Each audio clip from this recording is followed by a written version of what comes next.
According to the Australian and New Zealand Falls Prevention Society, falls are a major health issue in the community, with around 30% of adults over 65 experiencing at least one fall per year.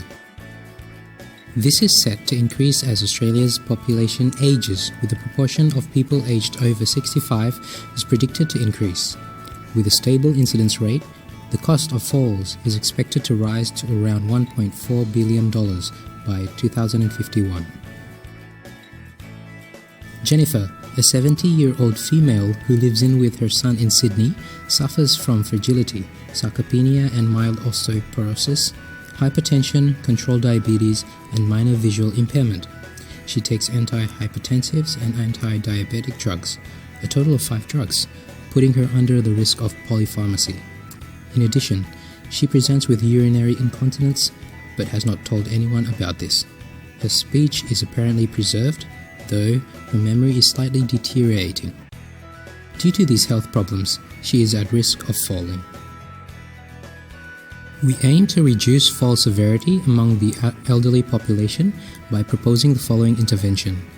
Our group devises a plan to create a University of Sydney Union Elderly Falls Prevention Club to create awareness in the university community about elderly falls. As a club, the program that we will run is a routine exercise program that is catered to increase physical fitness, muscle strength and endurance, which is targeted to decrease the risks of falling and ultimately diminish severe falls. Students who are club members will firstly be educated about falls in the elderly. Then, they will engage and encourage their parents or grandparents or elders in their community who live nearby campus to participate in our elderly exercise program. Because fall prevention is a complex issue with multiple elements involved, this intervention takes on a complex systems approach by creating several interactions between individuals, which has effects on different levels, such as social and biological levels in the system. First interaction is between club members and the university community. Second interaction is between club members and the elderly in the community, including the program participants. The repeated interaction with the participants will increase their participation and group trust, which is engagement, and ultimately affect the health at an individual level, which is biological level, which is explained further in the following section. Since our system has a dependence on interactions between different elements, the proposed intervention is expected to achieve the intended outcomes by influencing the interactions in the system. Measurements of our intervention will be conducted for evaluative purposes. Surveys and observational data will be recorded in each session and be used to provide feedback on the program. Design thinking concepts will be used to improve the program in time and test the robustness and resilience in different dimensions of the system. After getting involved in our program and after a few exercising sessions, Jennifer's physical condition will begin to improve. Main changes such as increasing endurance levels, muscle strength, and in the long term, muscle mass will improve. These changes will delay the instauration of sarcopenia, improve her mobility and structural stability. At the same time, this last factor will decrease her chances of falling, which consequently will reduce the number of falls. Finally, if a fall eventually happens, it won't be as severe, thanks in part to their muscle mass acting as a protective factor, preventing fractures and other complications.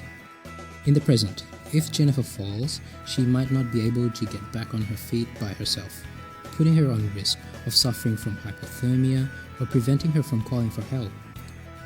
This won't be the case once her muscular strength increases. Furthermore, mobility improvement will positively affect her independence, which at the same time will improve her self-perception, psychological impact, motivate social integration, and help to decrease the risk of burnout syndrome from appearing. Multiple stakeholders in the system are directly and indirectly affected by our intervention. First of all, it is difficult to change behaviors, especially when elderly themselves may be resilient to accept new things.